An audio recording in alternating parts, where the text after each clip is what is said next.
आणि आता बातम्या सविस्तर. सुरुवातीला बातमी अर्थातच ठाकरे बंधूंसंदर्भातली आहे, कारण गेल्या काही दिवसांमध्ये सातत्याने उद्धव ठाकरे आणि राज ठाकरे भेटतात आणि आज पुन्हा एकदा या दोघांमध्ये भेट झालेली आहे. उद्धव ठाकरे थेट पोहोचले ते राज ठाकरेंच्या निवासस्थानी आणि तिकडे या दोघांमध्ये भेट झाली आहे, ज्याची चर्चा राजकीय वर्तुळात आहे. 15 दिवसांमधली या दोघांमधली ही दुसरी भेट आहे. आधी गणेशोत्सवाच्या दिवशी भेटलेले आणि आता पुन्हा एकदा हे दोघे भाऊ भेटलेले आहेत. पालिका निवडणुकांसाठी रणनीती ठरवण्याकरता ही भेट झाल्याची माहिती समोर येते. या सरप्राईज भेटीविषयी कमालीची गुप्तता होती. मातोश्रीवरून निघालेल्या उद्धव ठाकरेंनी थेट शिवतीर्थ गाठलं. दुपारी 12 वाजता ते शिवतीर्थावर पोहोचले आणि 2:30 वाजेपर्यंत उद्धव ठाकरे तिकडेच होते. शिवतीर्थावर दोन्ही बंधूंमध्ये तब्बल 2.5 तास चर्चा झाली आहे. या भेटीदरम्यान संजय राऊत शिवतीर्थावरच्या गॅलरीत पाहायला मिळाले. या निमित्ताने ठाकरे बंधूंची संभाव्य युती, ठाकरेंच्या दसरा मेळाव्याला राज ठाकरे हजर राहणार का, याबद्दलची चर्चा समोर येते. गेल्या काही महिन्यांमधली ठाकरे बंधूंची चौथी भेट आहे. त्यामुळे दोन्ही बंधूंमधली कटुता संपून युतीचा नवा अध्याय आता सुरू होणार का, पाहणं महत्वाचं आहे. उद्धवजींच्या मावशी काकी याने निघताना उद्धवजींना सांगितलं की गर्दीमध्ये आपल्याला बोलता आलं नाही उद्धव, तेव्हा तू परत ये मला भेटायला. बरोबर. आणि त्यानुसार मावशींना भेटायला, कुंदा मावशींना भेटायला, म्हणजे राजसाहेबांच्या आईंना भेटायला आज उद्धवजी राजसाहेबांच्या घरी गेले. माननीय उद्धव ठाकरे आणि सन्माननीय राज ठाकरे यांच्यामधला संवाद हा जबरदस्त आहे. त्याच्यामुळे कधी काय निर्णय घ्यायचे आणि कधी काय घोषणा करायची हे दोघे मिळून ठरवतील.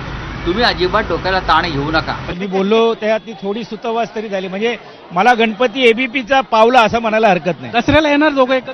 नाही, आता असं आहे बघा, दोघांचा व्यासपीठ हा वेगळा आहे. एक दोन्ही राजकीय पक्ष विचार आहे.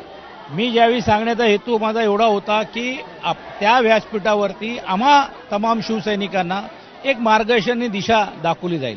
तर नेमकं कुठच्या दिशेने जायचं आहे त्याचा सुतवाच मी करण्याचं काम केलं होतं. ते काय कुणी एका व्यासपीठावरती अशी परिस्थिती नाही. तर राज आणि उद्धव ठाकरे यांच्या भेटीमधली इनसाइड स्टोरी आता समोर आलेली आहे. कोणते नेमके मुद्दे आहेत बघूया. तर ठाकरे बंधूंमध्ये निवडणुकांबाबत चर्चा झाल्याचं कळतंय.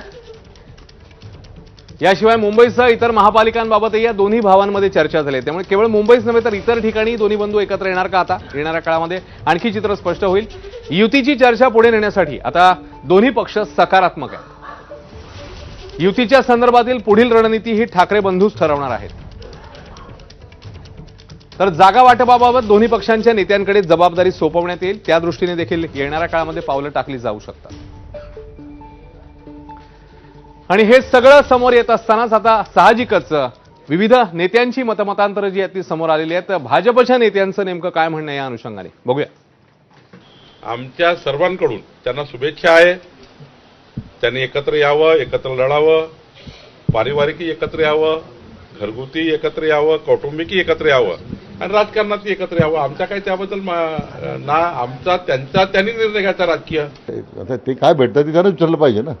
त्याचा परिणाम होतो तुमच्यावरती, महायुतीवरती परिणाम होतोय? महायुतीवर कुठलाच परिणाम नाही.